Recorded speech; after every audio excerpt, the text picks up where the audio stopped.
اور وہ اعظم خان جو ایک بڑے قداور لیڈر رہے جنہوں نے ایک عظیم الشان یونیورسٹی قائم کی، اب ان کو بستر پہ لیٹے ہوئے بیماری کی حالت میں دیکھیے کہ کوئی پوچھتا نہیں۔ اب صورتحال یہ ان کی نظر آ رہی ہے، ان کے ساتھ جو ظلم کیا ہے۔ حیدرآباد سے اگر اویسی آ جائیں تو انہی کو قائد مان لیجئے، پھر آپ کے پاس اگر قائد نہیں ہے تو آپ اپنی ملت کے قائد کو تسلیم کر لیجئے۔ اور یہ کہنا کہ وہ ووٹ کاٹتے ہیں، یہ ایسے بے شرموں کی بات ہے، بے حیاؤں کی بات ہے۔ کس کے ووٹ کاٹتے ہیں؟ اویسی ہو یا کوئی ہو، اگر کوئی مسلم لیڈر ہے جو مسلمانوں کو بلا رہا ہے، جمع کر رہا ہے، جوڑ رہا ہے، ہندوؤں کو جوڑ رہا ہے، دلتوں کو جوڑ رہا ہے، اور ایس سی کو اور ایس ٹی کو جوڑ رہا ہے، او بی سی کو جوڑ رہا ہے، اور اس کے ساتھ لوگ جڑ رہے ہیں، تو اس کو لیڈر کیوں نہیں مانتے؟ بار بار درخواست ہے۔ اب اس وقت مولانا ارشد مدنی امیر الہند منتخب کیے گئے ہیں۔ اگر اس لفظ کے کوئی معنی ہے، اگر یہ لفظ قرآن کی اصطلاح کے طور پر، حدیث کی اصطلاح کے طور پر شمار کیا جا رہا ہے، اور اگر شریعت سے کوئی نسبت ہے، تو مولانا کی ذمہ داری ہے کہ وہ ہر میدان میں امت کی رہنمائی کرے، اور یہ رہنمائی قول سے نہ ہو، عمل سے ہو۔ جس طرح مولانا ابو المحاسن سجاد رحمۃ اللہ علیہ نے سیاسی پارٹی بنائی تھی اور ملکی سطح پر پھر اس کو لے کر آگے بڑھنا چاہیے تھا، اور جمعیت نے بھی ایک فیصلہ کیا تھا ایک موقع پر، اس کے بعد اس فیصلے سے ہٹنا اور وڈرا کرنا یہ کسی طرح جائز نہیں تھا۔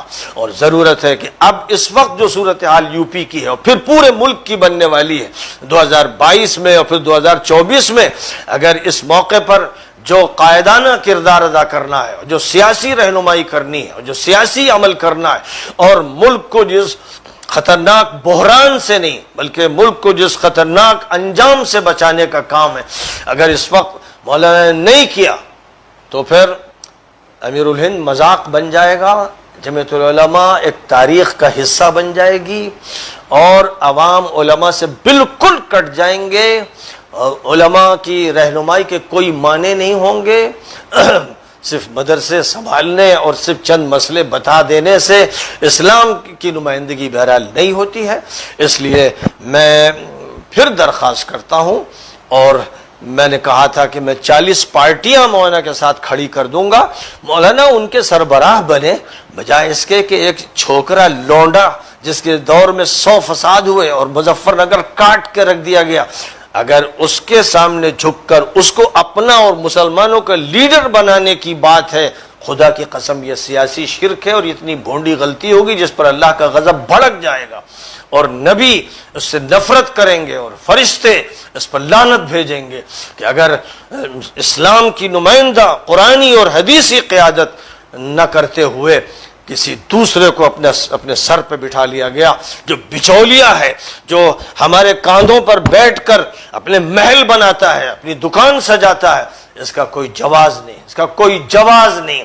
اور آپ سے نہیں بنتا ہے تو میں نے کہا تھا، پھر کہتا ہوں کہ پھر حیدرآباد سے اگر اویسی آ جائیں تو انہی کو قائد مان لیجئے، پھر آپ کے پاس اگر قائد نہیں ہے تو آپ اپنی ملت کے قائد کو تسلیم کر لیجئے۔ اور یہ کہنا کہ وہ ووٹ کاٹتے ہیں، یہ ایسے بے شرموں کی بات ہے، بے حیاؤں کی بات ہے۔ کس کے ووٹ کاٹتے ہیں؟ ہمارا ووٹ ملت اسلامیہ جو 20-25% یو پی میں ہے، پورے ملک میں بھی تقریباً 20-25% کہیں کم اور کہیں بیش ہے، اس کا ووٹ کون کاٹتا ہے؟ اس کا ووٹ برادری واد پر یقین رکھنے والے لٹیرے کاٹتے ہیں۔ اس ملت کا ووٹ کون کاٹتا ہے؟ وہ کاٹتے ہیں کہ جو کروڑوں روپیہ تو ٹکٹ دینے کے لیے لیتے ہیں، اور اس کے بعد پھر مسلمانوں کو ایسا ذلیل کرتے ہیں، ایسا ذلیل کرتے ہیں۔ اگر آپ کو اپنی ذلت کی تصویر دیکھنا ہے تو وہ جو بھشتی بنا ہوا تھا بی ایس پی کا، اس کو جس طرح دردرایا گیا، دھتکارا گیا، وہ نسیم کہاں گیا جو خدمت کرتا رہا بھشتی کی طرح، کیا حیثیت ہوئی اس کی؟ اور وہ اعظم خان جو ایک بڑے قداور لیڈر رہے جنہوں نے ایک عظیم الشان یونیورسٹی قائم کی، اب ان کو بستر پہ لیٹے ہوئے بیماری کی حالت میں دیکھیے کہ کوئی پوچھتا نہیں۔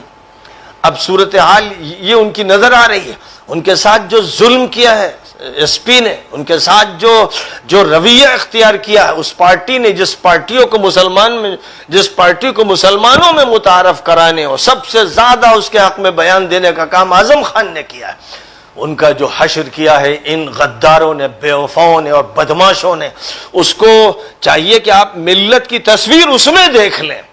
ملت کی تصویر دیکھنی ہے تو نسیم الدین میں دیکھ لیں اور اعظم خان میں دیکھ لیں.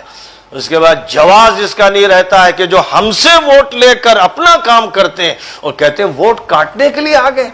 ارے ویسی ہو یا کوئی ہو، اگر کوئی مسلم لیڈر ہے جو مسلمانوں کو بلا رہا ہے، جمع کر رہا ہے، جوڑ رہا ہے، ہندوؤں کو جوڑ رہا ہے، دلتوں کو جوڑ رہا ہے، اور ایس سی کو اور ایس ٹی کو جوڑ رہا ہے، او بی سی کو جوڑ رہا ہے، اور اس کے ساتھ لوگ جڑ رہے ہیں، تو اس کو لیڈر کیوں نہیں مانتے؟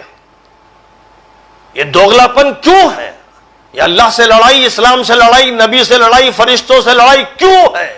یہ لعنت ہے کانگریس کا ساتھ دینے کی. اس لعنت سے نکلنا پڑے گا ورنہ قوم اٹھا کے پھینک دے گی.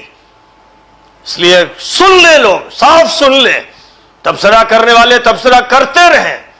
یہ بھی ان پر بھی مار پڑنی ہے جو بدبداتے ہیں اور کچھ نہ کچھ تبصرے چھانٹتے ہیں، منفی باتیں کرتے ہیں. یہ مجرم جن کے دل سیاہ ہیں، یہ قرآن کی بات سننے کے لیے تیار نہیں. اس لیے میرا یہ کہنا ہے کہ جو یہ کہتے ہیں کہ ووٹ کاٹنے آ گئے حیدرآباد سے، وہ کس کے ووٹ کاٹ رہے ہیں؟ وہ تو ووٹ جمع کر رہے ہیں. کہتے ہیں کہ ووٹ دینا ہے تو اپنے نمائندہ کو دو جو ملت کی نمائندگی کرے، وہ چھوٹا ہو یا بڑا ہو، اور تم ہمارا ووٹ کاٹ کر اس کو دے دو جو پھر اس کی ساری دولت یادوں کو دے دے، یا اس کو دے دو جو چماروں کو بانٹ دے، محل بنا لے اور بڑے ادارے بنائے. جو جناب والا گھر میں کرسی جس کو نہیں مل سکتی تھی وہ یہ سب کرے اور تمہارے ووٹوں کی بنیاد پر کرے، تو تم اندھے ہو، بہرے ہو. اس کو کہتے ہو ووٹ کاٹ رہا ہے. ووٹ وہ کاٹ رہے ہیں، وہ کاٹتے رہے. 50 سال سے 70 سال سے وہ ووٹ کاٹ رہے. جھوٹ بولنے والے، مکار، بچولیے، چھوکرے جن کی کوئی حیثیت نہیں ہے، وہ ووٹ کاٹ رہے ہیں اس ملت کا. اس لیے ووٹ کاٹنے کی بات کرنے والے سب دھوکلے ہیں، جھوٹے اور مکار اور فریبی، اور غلام بنتے بنتے ان کی عادت یہ پڑ گئی کہ وہ غلامی سے نکلنا نہیں چاہتے. جوتے چاٹتے رہے، یہ تلوے چاٹتے رہے، جے جے کرتے رہے، جن کی کرتے رہے. خدا کی قسم عرش لرز جاتا ہے جب کسی شرک کرنے والے اور کفر کرنے والے کی جے جے کی جاتی ہے اور مسلمان کے منہ سے تو اس پر فرشتے لعنت بھیجتے ہیں. اس لیے نظام بدل دینا ہے. اور مولانا ابو المحاسن سجاد رحمۃ اللہ علیہ کی شخصیت کو سامنے رکھتے ہوئے کہ وہ جمعیت کے بھی بانی ہیں، امارت شریعہ کے بھی بانی ہیں، اور مسلم انڈیپینڈنٹ پارٹی کے بھی بانی ہیں، ضرورت ہے کہ ہم پھر اس تحریک کو اور اس مہم کو، اس کام کو زندہ کریں. اللہ تعالی ہم پر رحم فرمائے، ہمیں بصیرت عطا فرمائے اور صحیح فیصلہ کرنے کی صلاحیت عطا فرمائے. وآخر دعوانا ان الحمد للہ رب العالمین.